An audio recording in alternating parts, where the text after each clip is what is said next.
अगर आपके मोगरे के पौधे में फूल नहीं आते हैं या बहुत कम आते हैं तो इस वीडियो को पूरा देखें, क्योंकि इस वीडियो में हम बहुत ही शॉर्टकट में बहुत सारी जानकारी देने वाले हैं।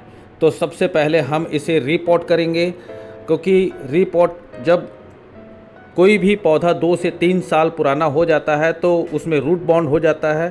तो ये हमारा पौधा लगभग 2 से 3 साल पुराना होगा। तो ये देखिए, इसे जब भी हमें इस तरह निकालना हो तो पानी 2 से 3 दिन तक पानी एकदम कम डालना है, तो यह इस तरह पूरा का पूरा ही गमले से बाहर आ जाएगा। तो ये देखिए, ड्रेन होल का जो हमने एक दिया रखा हुआ था, इसे वापस ड्रेन होल में रख देंगे, क्योंकि अब हम इसे रीपॉट करने जा रहे हैं। तो ये जो रूट बॉन्ड हुआ है पौधा, इसे हम कुछ हिस्सा जो नीचे का होता है, जहाँ रूट बॉन्ड बहुत अधिक होता है, जैसे कि ये यहाँ तक का, हम इसे किसी भी तेज़ धारदार हथियार से या चाकू से या आरी से आप इसे काट दीजिए। काटने के बाद में आपका जो हिस्सा शेष बचेगा, ये देखिए, अब इसे आप एक फ्रेश मिट्टी से गमले को भर लेना है और इसे बीचों बीच में सेट कर देना है।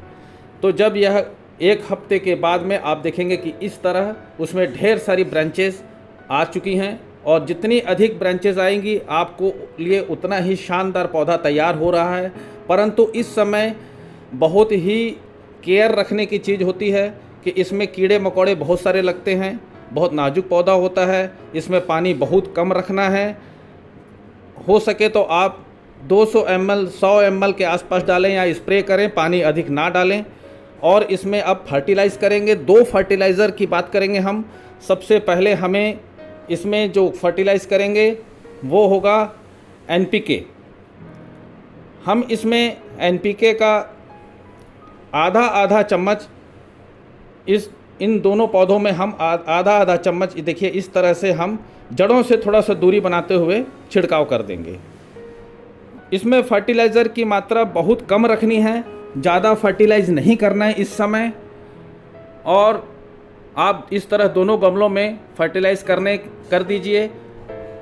कम खाद रहने से कोई नुकसान नहीं होगा, अधिक होने से नुकसान होता है, पौधों को सूखने की संभावना रहती है। तो अब इसे मिट्टी में अच्छे तरह से मिला दीजिए। यह तो बेसिक सा है, ये सब जानते हैं। इसमें अगर आप वर्मी कंपोस्ट भी डाल देंगे और उसके साथ में मिलाकर अगर NPK डालेंगे तो भी रिजल्ट बहुत अच्छा आता है। वर्मी कंपोस्ट बहुत अच्छा होता है पौधों के लिए। अब इसे अब दूसरे गमले का भी अब हम इसी तरह से मिट्टी को अच्छी तरह से इसे मिला देंगे मिट्टी में। जो मिट्टी हम जो रीपॉट करने के समय में फ्रेश मिट्टी का ही उपयोग करें, पुरानी मिट्टी का उपयोग ना करें, क्योंकि उसमें जो पुरानी मिट्टी होती है उसमें बहुत सारे सूक्ष्म कीड़े कृमियाँ होती हैं और वायरस वगैरह रहता है, जैसे नेमाटोड वगैरह की जड़ों के आसपास में प्रॉब्लम आ जाती है। उन सब के लिए ये है ह्यूमिक एसिड। ह्यूमिक एसिड को आप अपने पौधों के जड़ों के आसपास में 2 ml ह्यूमिक एसिड लीजिए। 1 लीटर पानी है ये मग्गे में, और इस मग में 1 लीटर पानी लेने के बाद में इस सिरिंज की सहायता से हम 2 ml ह्यूमिक एसिड को ले लेंगे। ये देखिए, ये 2 ml हमने इस 1 लीटर पानी में डाल दिया है। यह ह्यूमिक एसिड को, यह प्राकृतिक होता है और यह इसमें कार्बन, नाइट्रोजन, ऑक्सीजन, फास्फोरस और पोटेशियम के अलावा ये मिट्टी का pH भी बढ़ाता है, जड़ों को फैलाता है, जड़ों को पोषण को बढ़ाने का काम करता है। इसमें कीड़े मकोड़ों को भी बचाने का रहता है। इसे आप स्प्रे कर दीजिए पौधों में। इसे 15 दिन से 20 दिन में एक बार आप स्प्रे कर दीजिए शुरुआत के कुछ दिनों में। आप देखेंगे कि यह अगले 10 दिनों में इस तरह से ढेर सारी कलियों से आपका पौधा भर जाएगा।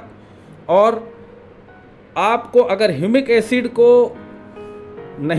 खरीदना नहीं है बाज़ार से और कलियों को इसी तरह से और अधिक मात्रा में बढ़ाना है, तो आप ह्यूमिक एसिड को घर में भी बना सकते हैं प्राकृतिक रूप से। आप कुछ गोबर के जो कंडे होते हैं, जो सूखा हुआ गोबर के कंडे बनते हैं, उसे आप अगर पानी में डुबोकर 8 से 10 दिन तक रख देंगे तो वह पानी काला हो जाता है और वही ह्यूमिक एसिड होता है। आज के वीडियो देखने के लिए बहुत बहुत धन्यवाद। लाइक और शेयर जरूर।